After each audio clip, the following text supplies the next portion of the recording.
खेसारी भैया, पवन भैया, रितेश भैया और समर भैया, आप सभी को हाथ जोड़ के नमस्कार है।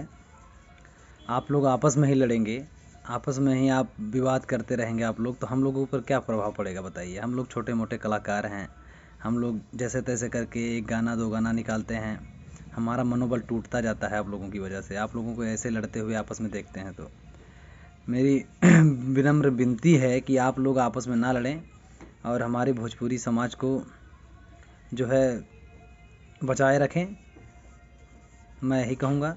और ख़ास करके मैं रितेश भैया को ये कहना चाहता हूँ कि आप सोशल मीडिया के ज़रिए जो है आप बहुत ज़्यादा भावुक होकर भाषण देते हैं, जैसे बोलते हैं आप, वो समाज में गलत प्रभाव डालेगा। मैं यही कहना चाहता हूँ और कोई बात नहीं है। मैं तो यही कहूँगा, आप सब लोग हमारे आइडल हैं, आप लोग को हम सबको मानते हैं, सबका गाना सुनते हैं। ऐसा नहीं कि सिर्फ खेसारी जी का सुन लिए तो पवन सिंह का नहीं सुनेंगे, ऐसी कोई बात नहीं है। हम लोग सुनते हैं, पवन जी का भी सुनते हैं, खेसारी जी का भी सुनते हैं, समर भैया का भी सुनते हैं, रितेश जी का भी सुनते हैं, सबका सुनते हैं। बस यही है। अब आप लोगों से विनम्र विनती यही है हमारी कि आप लोग साथ रहें, एकजुट रहें, कि हमारे दिलों में भी प्यार मोहब्बत बनी रहे आप लोगों के प्रति।